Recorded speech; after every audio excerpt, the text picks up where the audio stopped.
नमस्कार दोस्तों, आज हम बात करेंगे 2024 के कुछ सबसे सस्ते शेयर्स के बारे में जो निवेशकों के लिए अफोर्डेबल हो सकते हैं। लेकिन दोस्तों, सस्ता महंगा सिर्फ एक सोच होती है। शेयर मार्केट में हमें हमेशा फंडामेंटल एनालिसिस, मार्केट ट्रेंड्स और कंपनी के फाइनेंशियल्स को ध्यान में रखना चाहिए।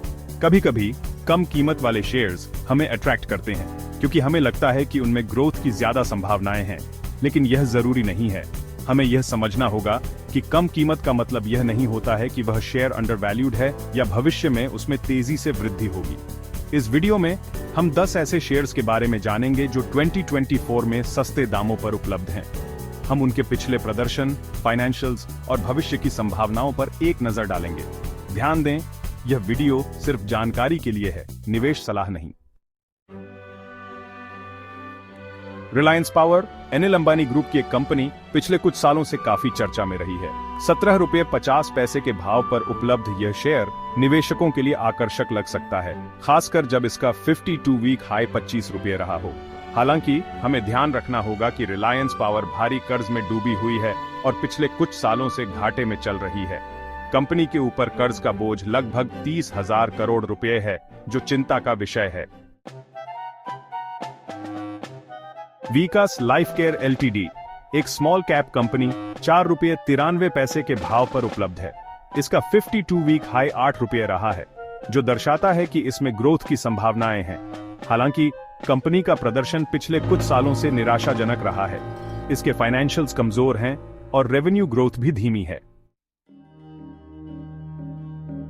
चीनी उद्योग में तेजी के बावजूद बजाज हिंदुस्तान शुगर एलटीडी का शेयर 30 रुपये 10 पैसे के भाव पर उपलब्ध है। इसका 52 वीक हाई 35 रुपये 80 पैसे रहा है। कंपनी के ऊपर कर्ज का बोझ काफी ज्यादा है और यह घाटे में चल रही है। चीनी उद्योग में कंपटीशन बढ़ने से कंपनी के लिए मुनाफा कमाना मुश्किल हो रहा है। Chapter 4, Suzlon energy LTD, renewable energy sector का सितारा या डूबता जहाज। रिन्यूएबल एनर्जी सेक्टर में तेजी के बावजूद सुज़लोन एनर्जी एलटीडी का शेयर 38 रुपये और 10 पैसे के भाव पर उपलब्ध है। इसका 52 वीक हाई 44 रुपये रहा है। कंपनी पर कर्ज का बोझ काफी ज्यादा है और यह घाटे में चल रही है। हालांकि सरकार की रिन्यूएबल एनर्जी को बढ़ावा देने की पॉलिसी से कंपनी को भविष्य में फायदा हो सकता है। Chapter 5, Jaiprakash power ventures LTD, क्या यह 18 रुपये का शेयर आपको पावर देगा? जयप्रकाश पावर वेंचर्स एलटीडी एक पावर जनरेशन कंपनी 18 रुपये के भाव पर उपलब्ध है। इसका 52 वीक हाई 24 रुपये रहा है। कंपनी के ऊपर कर्ज का बोझ काफी ज्यादा है और यह घाटे में चल रही है। हालांकि बिजली की बढ़ती मांग से कंपनी को भविष्य में फायदा हो सकता है। Chapter 6, dish TV India LTD, क्या यह 14 रुपये का शेयर आपको एंटरटेनमेंट देगा? डिश टीवी इंडिया एलटीडी एक डीटीएच सर्विस प्रोवाइडर 14 रुपये और 6 पैसे के भाव पर उपलब्ध है। इसका 52 वीक हाई 26 रुपये रहा है। ओटीटी प्लेटफॉर्म से बढ़ती कंपटीशन के कारण कंपनी को चुनौतियों का सामना करना पड़ रहा है। हालांकि कंपनी के पास एक बड़ा कस्टमर बेस है और यह नए प्रोडक्ट्स और सर्विसेज के साथ कंपटीशन करने की कोशिश कर रही है। आलोक इंडस्ट्रीज एलटीडी एक टेक्सटाइल मैन्युफैक्चरिंग कंपनी RS17 55 के भाव पर उपलब्ध है। इसका 52 वीक हाई RS81 रहा है। कंपनी ने NCLT से मंजूरी मिलने के बाद फिर से काम शुरू कर दिया है।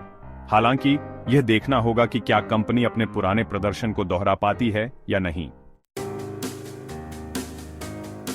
Chapter 8, Indian railway finance Corp LTD IRFC, Indian railways की फाइनेंशियल आर्म R48.7 के भाव पर उपलब्ध है।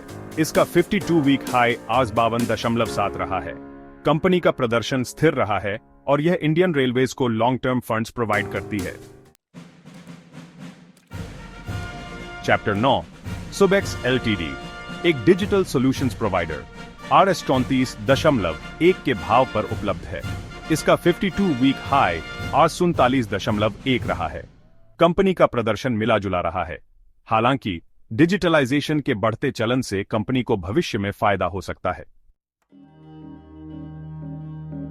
Chapter 10, south Indian bank LTD एक प्राइवेट सेक्टर बैंक 28.4 के भाव पर उपलब्ध है। इसका 52 वीक हाई भी 28.4 रहा है। कंपनी का प्रदर्शन मिला जुला रहा है। हालांकि यह देखना होगा कि क्या कंपनी अपने एसेट क्वालिटी में सुधार कर पाती है या नहीं। आउटरो दोस्तों, जैसा कि हमने देखा, ये सस्ते शेयर्स हमें अट्रैक्ट तो करते हैं, लेकिन इनमें निवेश करने से पहले हमें सावधानी बरतनी चाहिए। सस्ते शेयर्स अक्सर छोटे कैप वाली कंपनीज के होते हैं, जिनमें निवेश रिस्क भरा हो सकता है। आपको शेयर खरीदने से पहले कंपनी के बुनियादी विश्लेषण, मार्केट कैप और वित्तीय प्रदर्शन को अच्छे से समझना चाहिए। याद रखें, निवेश बाजार में रिस्क होता है और आपको अपने रिस्क क्षमता के अनुसार ही निवेश करना चाहिए। निवेश करने के लिए हमेशा अपने वित्तीय सलाहकार से परामर्श करें। अधिक जानकारी के लिए आप हमारे चैनल को सब्सक्राइब करें और बेल आइकॉन दबाएं। मुझे उम्मीद है कि आपको ये वीडियो पसंद आया होगा। धन्यवाद।